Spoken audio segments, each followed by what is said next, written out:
Promoto de Sumama Yamamunina ha Yamwakwaba Adom TV Premtobre Kasee so awia nsam asie no abrason sauti bi ne etodwa wo bi a wo betini areho sampa na asi wo sahwi agimandiem a meka se nipanum atwo na nanom nsia do dodo no nso worum apra ye de honsam no ebebro kane also afo no hwe sanitation water resources so Cecilia Abnapa ene yakakopiem Accra High Court ono nso Nia wonimu ede efa na adwumayefo bi a osusuo se wono awia ne sika no ono so de tudwa sansem wei ede agudie beka ho obi man so ani gede awia ye de bro Adom TV Premtobre Kasee wo hwan live e wo Facebook/Adom TV Extra Go TV 119 DSTV 280 ko YouTube search Adom TV Tube kwa AdomOnline.com nsem wei ni bebre so ya tregu ho medidi afia amankwa tamaklo Ida say afiani de miente said ensem no etie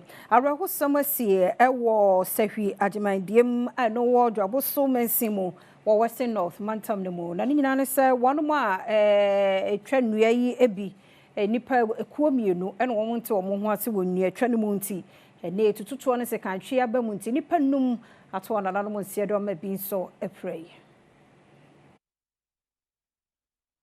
timba ya na nya no kwan so a asesei timba ebinum area ekoso power to yeti fi mantemu sare wusemi koso ewo agimadie miye no ewo dwaboso mensene emu ekoyimie no ekohia ye ewo enwura no emu no ekoye sekantwe ene tototo aye no ena bribia wonya asem a ode eso ano wonmu ekohunu asem no ebie etwemu a entokwa no eginsemu ema Enipa binum ehwere wo munkwa Mitsubishi pickup and registration number GE 907517 otwaja nso etum si yape aposifo ama wonwaye ha akoma emu so a wo manfo ho ban ewukuro no emu won mo prepare so ama won so de won kosehwe asamen so ayaresabia wokoje ayarehwe said asem ne koba ne saa no kromafo ene empanimfo ede ato edwase beyanka forestry commission nhyehyɛ yi a ewo honum ya wode ebo kwaye no eho ban onfa ne dwuma eyi kane soafo a na o share sanitation water resources so yes Cecilia da pa ne wakopiem Accra High Court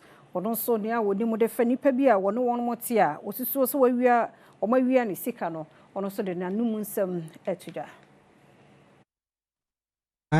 nsem ekodi court no enrabena ena otimi kogina adaka mu a okodi adansie na wo kira Niko mu ade ya na eye America dollar empem aduonu miensa 53000 adwuma yefo a wabo mu kwa adu no ewiaye Cecilia dapa edi suafo na hye ahonidi nsem so pampanyi dada na danko akufu ado epenso a hwemu se sika wo mu wiaye de no to nchen kora enyapade bia wapebe semfie aduasa ne no adwuma yefo yi ewiaye saa danse ya wobedi yeyi ehuhia pa ewo asenie no emu a wokyerɛkyerɛ ne ma bebira eyiraye efrafe mpenu ne aduonu miensa ena na adwuma yefo na no mu ofie wode mu gina adaka mu a asem no ewo court na ne kunu da ne osekofo a wode no etie ena oboss a nipa mienu yi kwadu se wawia afiri won fie wa belempe ewo enkran nipa abo mo kwadu yi eye patience butcher wedi fie du nwotwe ena sareje ono so edi fie aduasa kwadu odi abo wo mo eni se waka wontira pam ho edibone a krono bo mako enum enode ato wo mo so Premtobre Kasee na uguso ehwe no ne make say World Vision Ghana Faith and Development Unit womo eden centrofo afa entity ahodo mu nafo mienu entity wo yensase anase yenkwaye emu ensem Adom TV Kasee etwaso World Vision Ghana's Faith and Development Unit ene eyidami no si wonoma wonomo entity ekodiama ensentrofo ahodo ewo wiemu nsakraye ene enema ahodo bi a eka ho wodwumedina seno Faith and Development Coordinator wo World Vision Ghana Jodmati echidintia wonomo sanchechi ahyehye so Brony Fair journalist bibi Brony Kano 4th estate of the realm I kasese abai ensamiensa na senkrabata miensa no niwa journalism na ewo ho anaso mo no mo tumia omo kasa ni peti omo na mo kira ade enti ne hwehwa ehunsa se journalist etimi nya hwehunu anaso omunya nimdie a eka ekwa nim ewo creation care ho a omo na da ne da omo no mo kasa e kire nipa ne adasama nyina no omo ade sua ne omo sua hunu no bi betimi aboa ama nipa dodo na ehu mfaso e wo ho se yetimi bo onyankopon abode ho eban na se ya ma oban so a nia esuensu so ade bebre no omo tai omunya sa nsua ne hu na omo betimi abo ho dawro ama aboa nipa nyina ama yesuban ene ye ne yo asesa eno echi no asa ne nsem se tudwa etwa ye ho hia onyankopon ankasa boys na be ya nipa ebetimi ye ho besonso ya ho na yetimi abobra no se ne onyankopon pe no enti yaka creation ka ni nyina ne se kwan ya nipa be fa so na onyankopon abode a eboa ma yatena yasetena ene niema ye wo mu no eyeyi no kwan ya be fa so abo ho ban na etimi atena ama dachimba abeye enso abednya ehon fa so. President Magana Institute of Surveyors, surveyor Dr. Anthony Akun Eji, or the Toman Penny John Dramani Mahama, and you say, nay, quite quantity galamsey no on for surveyors and Cajon. And I think Sasena, one more said, no, one person CC and all my surveyors anymore put in a park, Casino, etwaso. Ghana Institute of Surveyors, 1 week celebration, one more a year, a one crino, or Jumedian Aseno. President Emma Ekono, Dr. Anthony Ako Aje, Ade Adesede Ato Mampeni, John Mahama nim say, a kwanya bino person of Faso, Edisi Sensasi or Manfo, etu, a goodie, a kwan bonisono, or you saw the surveyors ebe kan. Nano ne bit me aboa. Oh, church baby, I say na. So we are for the base edgeman. What baby, I say, we know. Now, person we see, a Brunican said land management issue. Ebia usie wie kura mwan na asase no de ma no wo de ma de otu agudie no se asase na na wo de ma asase wura na na se wo de ma aban enti eni nyina no eyese unya nipa a wo mo nimdie ewo nsase sem totoye ho osan edi tudwa se de aye ne se yeku ma no se obi a wo stamp ono ne personal stamp enti oye adwuma ma wa no the stamp na si so nti say we client na wa surveyor so nko ye adwuma ma na wo scan barcode bi wo so nti wo scan na stamp na ebe mo information say nipa no oye yekuo nu ni Aswafo a wo environment science and technology Muntala Ibrahim Mohammed na ode niema hudo bi atoto na kwan mu a wogidi yese betumi aboa na ewiemu nsakraye ho ensemo no etumi agane na so ye nenya ehawo ewo adehye so ne sentrofo akasa na Adom TV edebe Swafo a wɔhwɛ environment science and technology so ede atuja se wane manpanyin John Dramani Mahama aka wo ho abomu a wakɔ World Bank any African Development Bank honomo airpace kase de beya wo better blue water initiative dwumadie no adi. Now as a Minister of Environment you was funding bebre sesia I've engaged consultant. Na minu some consultant. No, we have met some, World Bank in Africa Development Bank, because there are a lot of international funding sources for the purposes of some of these things. So we've even started some to see how best we can. Also, it's our Blue Water Initiative, it's our Galamsey, the river Nkobra, River Pradiv destroy, or we need to put them to shape. Now, President Mahama in our manifesto NDC manifesto, we Blue Water Initiative. The purpose for that Blue Water Initiative is just a more cleaning and so on. So Africa say mun wadi to just say essence wonum any mun fasodi a ewo ennua esunti no enche kura wonum eba bed one child one plant initiative dwumadie no adi eno so kwan obefa so adi dwuma no wani ama ne boni enkomo twetwe mu no wachire na tree planting no to restore or to reclaim the degraded or destroyed land. Now, even at the ministry and President Mahama in the Sunano, now he retreated same. And yes, every man per tree. We now looking at every child per tree. Now we say children, we are competitive. Now we school now must go and every child plants a tree. They would want to protect it in a competitive fashion. I mean, these are the ways by which we can do. Yantwa Premtobre Kasee so na gender mainstreaming session. I know a Ghana Immigration Service emuno. Ne one more dijumason ya wo bodero sebe ya manso ebedi akotene won hihye ahodo bia mu wo Immigration Service adwuma mu na fe won mo so kasa abodero afa se bi obe kopa adwuma na bibi no di se bia be ma bi esre ne ho ade ansa no sa ne mani nyina no omo bobo ho na yahwe to ase Kasee no edeba. Opening on the Gender Unit, Ghana Immigration Service, Superintendent Evelyn Dankwa, Kasa Ewo Jumedia, Womune, Ekwawodoka, Wonhubum, Edi International Women's Day, what did you just say? Eka womo butayahu, se womo, Ekasetia, eye, Emma, womo yoma yakayaka de. Na womo nso esan hwe Emma, enkanko, sene womo benya dachi papa. Ya papa lawyer techi ebayi, oye clinic kura, clinic for immigration service oba ene efe ube wu se emma bebre wo ho a yaje wom a omo no mo hwe yen emma doctors kura wom mi se mi yare bi e ho na meko no oba de onye secretary ho a dachi ye hwe se ne lawyer techi kan ye no dachi kura ye benya immigration service controller general oye oba ye nya bida no no so endi 9 years enti ye de ne kwaso ade nam takwenya bebre ho emma no osan ede nsamfufo se atudwa nkrofo be pa adwuma ewo Ghana Immigration Services ne other security services na eya na omo ye the desperateness we can say ye pentem anya adwuma no ebi a obi a wo kofa no so amwanya adwuma no ebi ana wunim na o stress esabiwo one wo ebe ye bibi ye yes anyema we nyina senia se obi sa yes anyema na and obi kire se ye officer poa utumi ba be report no policy ni mu ye pese ye ma equal growth for everybody meritoriously enti se ofo say eno na wo be ye na ade be ko decision making table dia ene eno de emwa yen Daniel Piempeni ya wamra shebejwa fie mu nso ra banba ben de nanu atomu bi hia sama ye di akotene pa ewo adwen kyerɛkyerɛ ene adwen sai bi a ye dwene ewo my Ghana mu Chamehene Alban Kingsford Suma na Gbagben etwra emadodo ana ewo my Ghana amemu mu no na nani enye ho isenti odwumadi a wode hyehye so a na asenti eda so ye accelerate action for affirmative action ena Chamehene editu dwa se woma ema kwanya ewo amanyosemu ewo se eyema tumi bi a wode ema wo mu.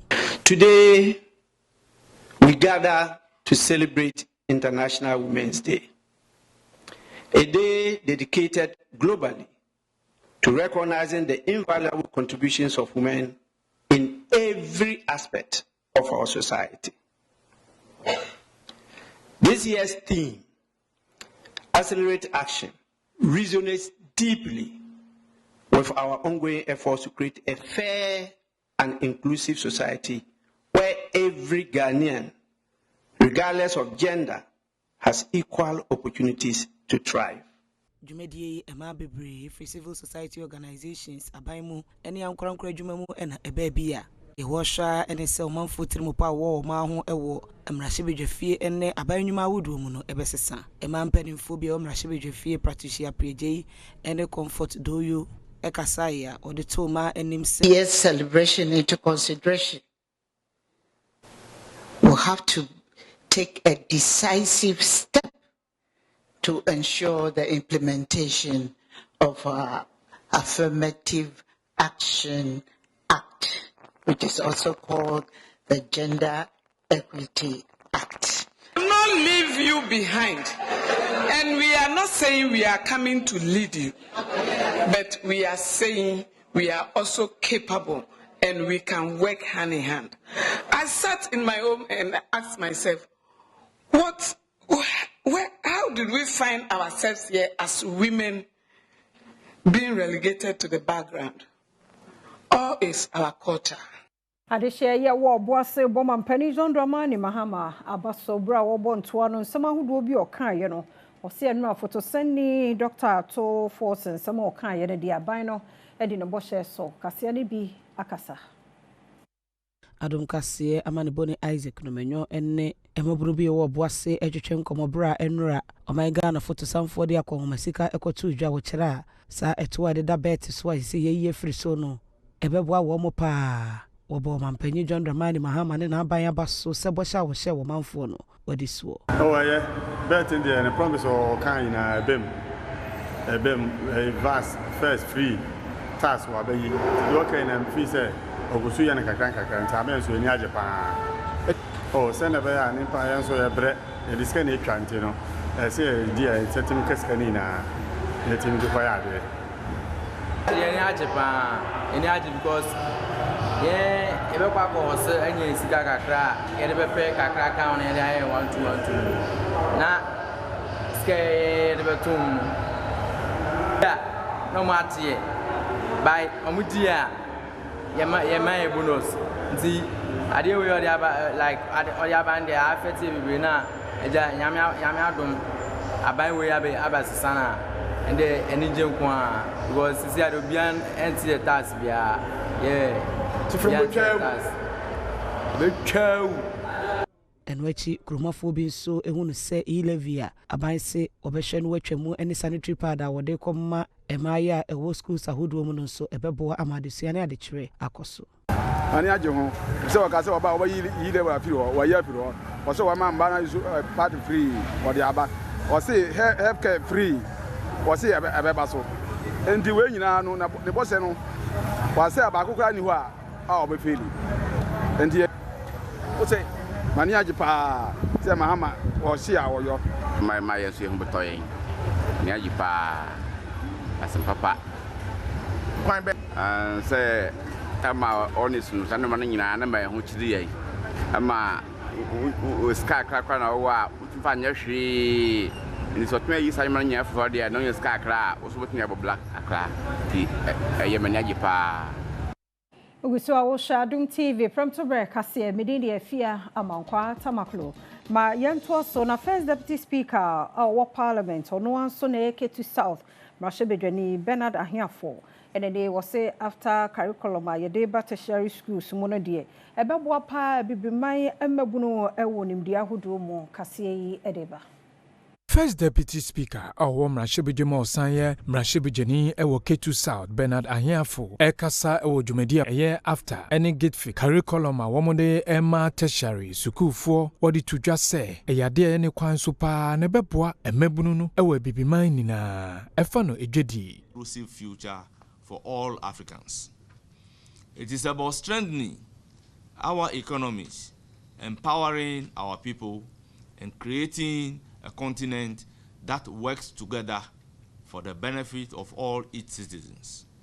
However, to achieve this ambitious goal, we need a generation of well-prepared, informed, and skilled leaders who understand the complexities of regional integration and international trade. Dean of Student Affairs, University of Ghana, Legon, Professor Rosina Chirematin, and so Editu just said it makes things easier, it makes things better for business people to trade between countries on the African continent.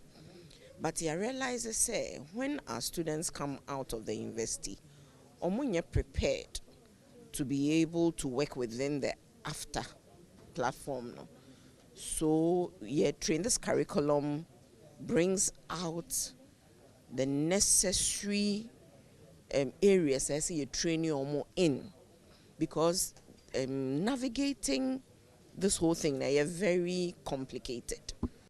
Medical Superintendent of Princess Marie Louis Hospital, your Dr. Mami Yanyako, was seeing neonatal jaundice abeye adia. Aya common wo my Ghana mu na se yehunu ne ntama ebeboa na agenkora free cerebral palsy mu odinsem wetu dwabra woni Adom Kasee edin komoye.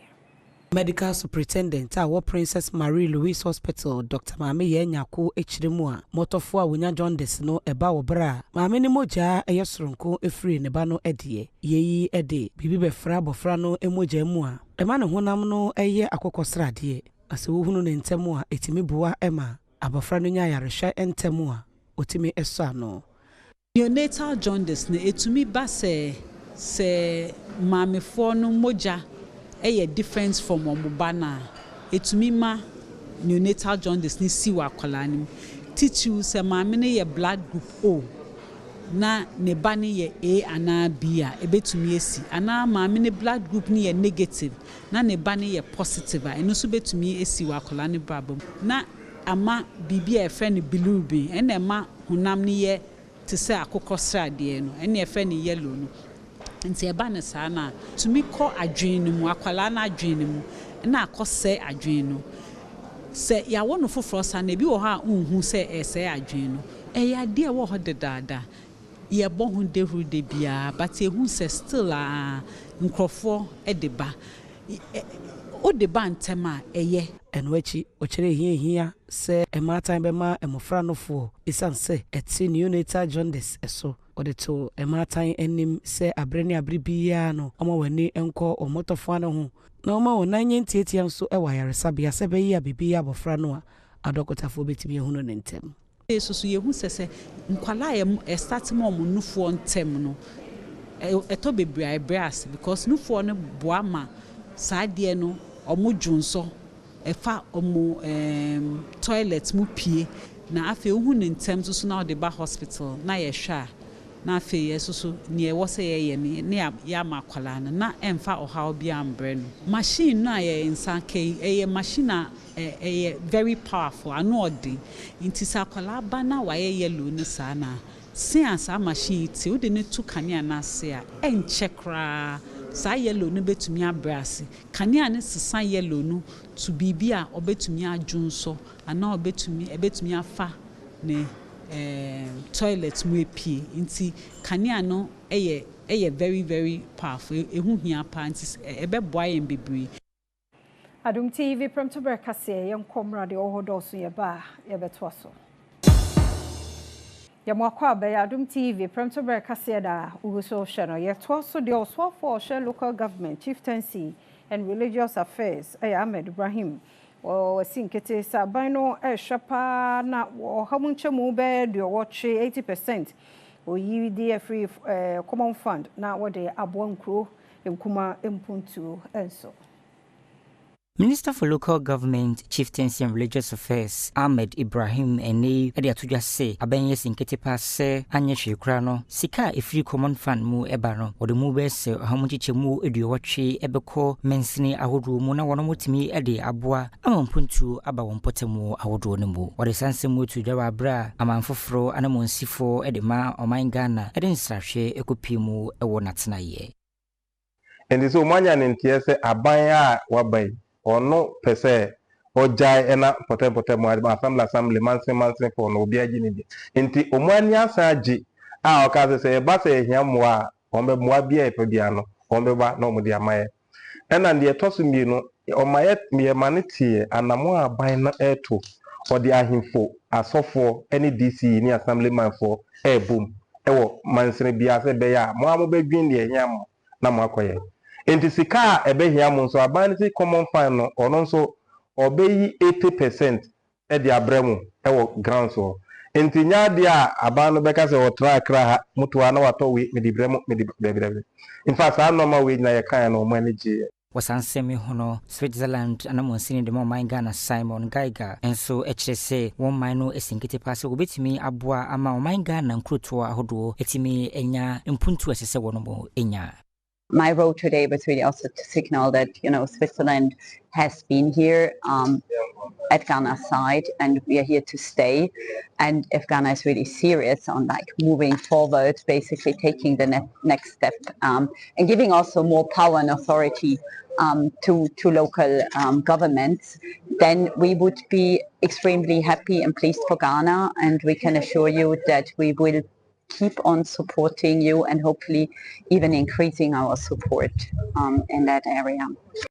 Yet was so dear na ma be a walk prior so esenke be ya Adom TV for 4 party no ke me bi e walk prior so ma Sene afibia ye no afiwe nso Adom TV fufu party e de hyehye so a na esewoni enso kachire omanfo pina na bebo dompema na wonyina ekra wona yewa anase asanka oba bepe fufu adi a wono entuateku anase sempoampo wodwumedi e de hyehye so a ni nyina akowie pe no enne yukopimu ewo kwumprae so a emma ewo ho e de abosobode kese pa akode ama Adom TV ena afi de multimedia group ewo sene wono mode afi fufu party e hyehye so emma bibia ewie pe nanso wono mugina sa yeso de adesre to the multimedia group enimu se ayowa anase asanka ne dintintima ofufu party ne mu na wonso won bia ye wakwakoye biaya ye ayowa yi no duro mu ntino enkada roma mfia hodua ediye ne mu no wonfa wontoma emramebo won dia no se ne beya obetumi ade ayowa ne bebre ababe pim wo ha amagimedi no etumi akoso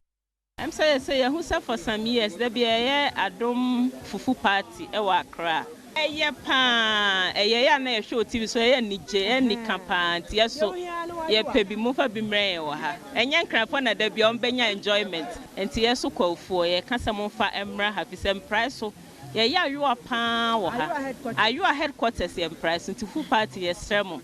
Next year na a year to come no ye pa mo cho. Mo fa fufu party ni bi entwaye wo ha na yeso ye beba pa. Aha, it's me by Easter so anke ye pa. By Easter na. Are you a him kro any quo and price so.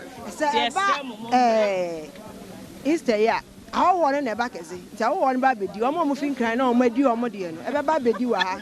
Na enya bi ani. Nti senke ba da hu a enya Easter time a anka ye nso ye ni beje ho. Ghana month emu na yewe na ya na ye de baby si ho no ya hwehwo abakosem na fi anane ye de ani kire eye Bantama ye no wo Kumase agidi pa hohwe yie nedi no efiri na ba ye eho abakosem no ya de se amansan chiame kwadwo bi mreku etwaso ye enenso eye na wotwe foforo ewo Ghana ebosumeni mu na ye di Ghana ho nkomode a afi ye hwe enkuru ene ho abakosem ene yeda so Kumase he ya ye kan asem bi se Kumase kokroko Bantama ene paninchi se ye mwakwa ababiem me jomusu ebro ene ye kan asem bi se Kumase kokroko by Bantama ene panin kwan be ne fa so nya bro no anakura fe no Bantama Bantama eka Kumase aman ho Kumase ya maya pi ana nkuro bebre ana nkuro pi na aboa no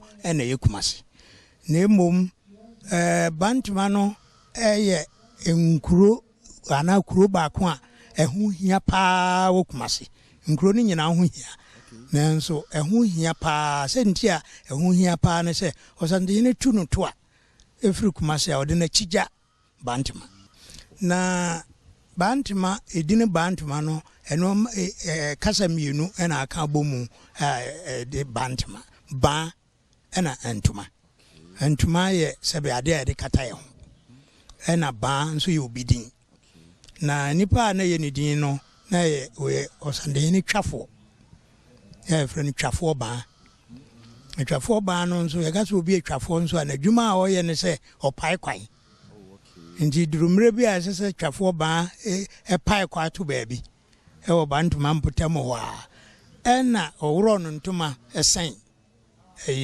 ensuo na ja baabi enti obi obeduru obi a na ho antoma nie ba ntoma ho antoma nie ba ntoma enti Bantama no ena ebedane kuru no din Bantama yegusu wo Ghana busu ni di achi na oje foforo ye deforo abesom mo edi amejeso eya amansan chiame kwadwo bi mriku Ghana National Fire Service mpanifo de na watch back wasi ho a wo bode afa ijahihie ho na wo ti mantam ne mu no commander no e de hihie pa gu na kwan mu ne chichiu ne madwadefo ye wo dambai ne mpotam kwan mo befa so na wabo ho ban afri ijahihie ho Wodin cheche ama omanfo efa kwan a womu befa so ede eye cylinders a yede gas egumu enuane no bebi a womu di besi sene enkofa ejahihie emma dwumedi ekoso no oti Regional Fire Service Commander ACFO1 Prince Billy Anaglate eni Adom News in Central for etwetwe nkomo no wodi to just say if you look at many of these fires that happen 90% of them are preventable. So why are we not preventing them? It is because many people fail to avail themselves for this fire safety education, and that is why they continue to do what normally to have prevented the fire. So if people are not working to the fire service for the fire safety education to protect their own life, the fire service has deemed it necessary and fit to move on to wherever the people are. It is not only in the market that we are going out at this time to educate people. People have gone into the churches, they have gone into the mosques, they have gone into other shops, and everywhere that people are being seen. Edwedifo ibi a womu nso enya saa encheche bi ene Adom News in Central for ekasa no womu bo Ghana National Fire Service womu abaso pa osana montu no Let me say, socket. I have to off it or remove some of the things out of it before going out. So I learned a lot of things out of it. We are saying we are sir. Enti ama obi won a plotter wasi ha obesi ha mreko a won jai kwan. So say yesu ade free mo. Obi abesi ne da okoji permit. Ansa na wasi. Ebe da wanya kwaji no wo mechiro ba bia wodi da no besi anasa wo toilet. Wodi besi na kwan da ho se bibi ha adwan. Wanya nti eno na yasu ansa de no.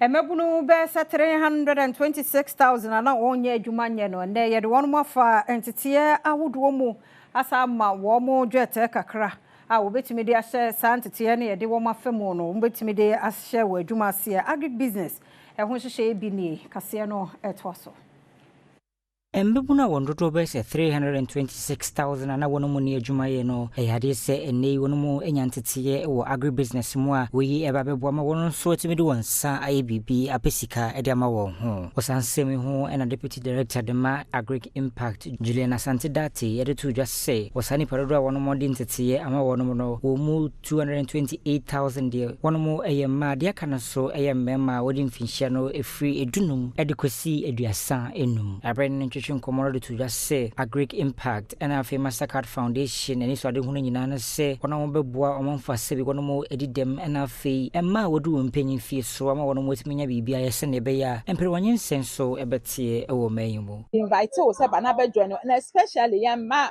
emabunu no ene emabawa no omo plan omo hasem here because you say ya ma job opportunities ma 126,000 young people and sa na 70% over 228,000 so we are young women already between 15 and 35 until ya can say International Women's Day yaba say ba be bo ma ba so wa adwumaden a o ma ye deda no ho now so ya san ka kire I invite omo young people aka ni na say they should come and be part of the happy program because over yeah nja wosa ye be ma wontete ye be ma wo support ye be san link you to market na nia wo pese wo ye bia no watimi aye wosa value chains na aye of interest to us no eno echi no omanfo bia wonso abegentete ne bi de nsem wo sei eto ye ma ne boni enim opportunities no they should harness it so utimi obi wo hwa be opportunity wo ho but pese obi be kire ni bibi nte so mo bro mo hwase no musua and also yeah kase businesses around agri businesses ebia mo betimi afa ye na fofo so ebia mo wa disabilities and also boa because omo ye adwuma omo timi pay attention omo timi focus da mitime de meba ko hospital ahochiro abadi o ebi ni hobio first ne de na ahochi ne de mo mankasa mo wom se onya ahochiro owa medanka menya sure that sisi amija he ma wo 7 yet also na parliamentary candidate wogina mu wo wanchi ene ne wa nyame so ade no suku for be 298 de wa yese wa ma wo musika shom 330 cities se wonye no fanhye won masuemu Emrashe be no gine momanfo wo wenchi abato mpeso na so Saidi Haruna eni nyame so ade a omanfo wo ne mpeso na so wono mu ewusuapon ahodo mu wondodo be se ahanu ni aduokunu wotwe 298 de otie wo nyina school fees de ama wono mu a wo nyina eka bosha wo de hye ne manfo so wo beboa ama adesua ho nsem akonkan e wo mpotemo hono mu sika wo didi sa adwuma yi esom 330,000 Ghana cedis awi wo de mo manfo a wono mu ye won first degree second degrees masters and PhD so eka ho Mohammed Abu eye special aid de ma mrashebedwani ya odin nsem we se to yema no boni Christian ofowikuma enim omo aye mo eye presentation eni eye 2024 omo apply se omo sponsorship omo na ohia aye mo sa emoi nipa na omo apply na omo doso omo ko be 500 na omo ayem say na successfully omo ebetima go through no almost 300 298 almost 3.4 billion titisika no 340,000 Ghana cedis ene ya disbursed the ama individuals ebinum ye PhD holders ebinum ye first degree ene ebinum ye masters ayem sesafo ni nyina no obiara nsa aka ne check ene. Eno echi no Public Relations Officer Adema Wenchi Education Directorate David Bafo enso bo mashebedwani yi abaso se wabeso manfo yi asene. Ayawa Farouk College of Education and the only Islamic tertiary institution where West Africa hanging out from Whitman Kasee College a war. And what Methodist University College in so campus, I agree campus no being so here. But Uma Nippon in our Pesenka or Town school so. But we are a Phoebe or film in the background to economic background is very poor. As I phone into me at the end to us. The MP who was idea Obedia a Cungano and our chassis Obama Beziris. The chassis 47 or the chassis Sama be do 197 says I can say 297 or the bois I am Musiane Nipa Binum Papa a come and I say if you are now Munia or there's some Cusqua with him trust. Mayan Comrana Yaba, Evetwaso. Adom TV Premtobre Kasee na Uguso Eshanen Rasa Brena yem photo sending Dr. Toforsin Jinum Edi Omei Afi said the Skasamonto to Yene said the Beye Jumano or the Tuja. Nenumun or the Tuja Chirmon says say free SHS no Sebe Bejan na so Branity or share get fund for funum na much me I'm a free SHS no Ejaneniso. The overarching concern about free secondary education has been its quality and the absence of a dedicated sources of funding. His Excellency President John Dramani Mahama has resolved the funding challenges by uncapping the GET fund. Mr. Speaker, this makes available dedicated funding for full financing of free senior secondary school education and free tertiary education for persons with disability. Mr. Speaker, therefore, Capping and Realignment Act will be amended to uncap the Ghana Education Trust Fund. Mr. Speaker,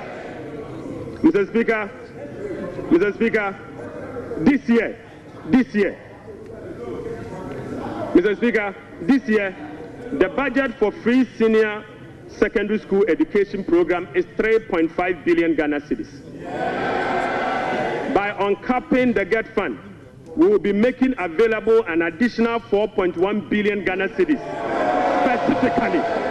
specifically for financing free secondary education program and other related expenditures. Mr. Speaker, aside the uncapping of GET fund, we have also absorbed the debt service made up of interest and principal from the Dutch bond that GET fund contracted. Dr. Toforsin Amano answer why buying so extra 9.93 billion. CM Fan Sharpum Day in Siachibanum. Mr. Speaker, we have allocated again an amount of 242.5 million Ghana cedis to support the victim of Akosombo Dam spillage.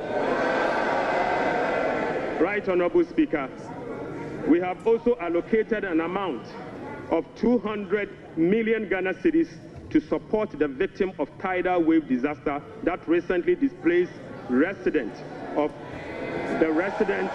in certain parts of K2 South constituency. Mr. Speaker, we have allocated an amount of 292.4 million Ghana cedis to commence the distribution of free sanitary pads to female students in primary and secondary schools. Facha yempa nti we no ye sika ban etwa CM mu adehia won kwa hoyehia mu bra poasocha na nsuo akosomo sitade no yiri ebefa wo ye to so yeguso aye wo sikasam ntoto ye no a Dr. Toforsin no a wode ema ye no ene ya make say wo mo hre e-levy betting tax no ne ade bi wo ho a wayi afiso. Right, Honorable Speaker. Despite our commitment to increase the non-oil tax revenue by 0.6%, we have programmed the following nuisance taxes for removal in line with our manifesto promise. Mr. Speaker, we will abolish the 10% withholding tax on betting. We will abolish the electronic transfer levy, e-levy of 1%. We will abolish the emission levy, otherwise as in Wusie tax. We will abolish the VAT on motor vehicle insurance policy. Mr. Speaker, we will abolish the 1.5% withholding tax on unprocessed gold by small-scale miners. The removal of these taxes will ease the burden on households and improve their disposable incomes. In addition, it will support business growth and improve tax compliance. Mr. Speaker, Right Honorable Speaker, the tax refund account has been abused in recent years. In the last 8 years, a study revealed that 29.1 billion Ghana cedis had accrued to the tax refund account, with only 12.5 billion Ghana cedis, representing 43% of the total accrued amount, being used for tax refund purposes. Ti asebwe na nru ato dwa saa no na ne memma edide ana wona etwa yi no betin no omo akasa afa ho oye mama wa hwe se opese obu oman ni yie sense o hwe ha wa wo situnu no mafa ne budget a o de abetu dwa e be bo an bebre na de ese ne se 11 no na de ese ne se obama adwuma ba oman no mu se ne me ya mbabunu no mi se mi ya kapitani se ne be ya mbabunu no yen se betima ayede anye bibia ye ana se bia chance bi ba se bia adwuma se ne wasi ye friend no nation builder no se bibi sa ba o mo body se obede obama yensu anye bi ya hye na se bia e benya adwuma ye na abia ska be hye ye boto ma ho se mama wo obi a ye nyina ye ne da no se oba obede obetima bo mani enti na ye nyina hede na aba no enti ne hye ye no kama abe boa ye era ma se onyere no ho boa ye yakasa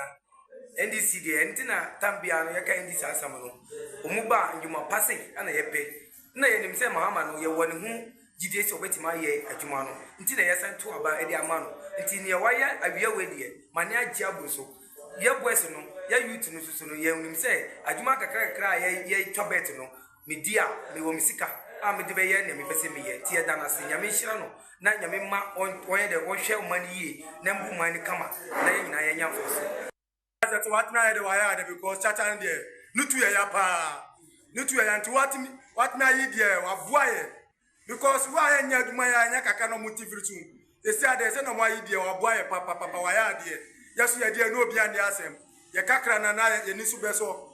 That was so na yakwa ni gidie mu na Chief Executive Officer Ghana Tourism Development Company ya Professor Kobimensa na ode nhye ahodo a wogidi ye say Ghana fo nyina ka ho a ebeboa ma tourism dwuma wo man gan mu aye akono no ode atudwa. Yeah. All right. I have focused my attention on building products and services. Right. All right. And also what do you call costing them, i.e. making projections for the next 5 years. And that's what my team has been doing. Right. So far, we have created almost about 12 products. Okay. Or more than that. All right. We're going to do night tours, Accra by night.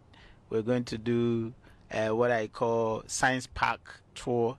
You know, we're going to do what do you call the Ghana Tourism Marketplace. You know, we're going to do. So you have to create products. Right. Right. In order that you can realize resources, in order for you to invest in the project, i.e. the physical project. Yeah. I'm glad to hear what you've just said, Kwame. You know why? Because one of the questions I was going to ask Prof is, Prof was one of the first people who came out when the NDC's policy of a 24-hour economy came, and his comment was, "This is amazing. This is a game changer." You're right. You're absolutely right. Right? Yes. You're absolutely right. Prof was the first person. I loved it. Yes. Honestly, I was so elated when I heard exactly. that. Yeah. And now telling me about the night. Thank you. Yeah. It ties into that. Absolutely. Into that for me. You know. Yeah. Yeah. I mean, because I don't see why we can't have night tours. All right. Because even the days are so choked in Accra, all right?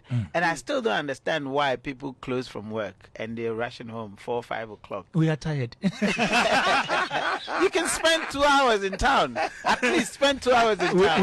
We spend in traffic. You know, so Premtobre Kasee na hana yedisi yeda semre ni adaje medami team no so ase ye koi fire for fire okomankra ko bi stone e de to so mididi afia amankwa tamaklo.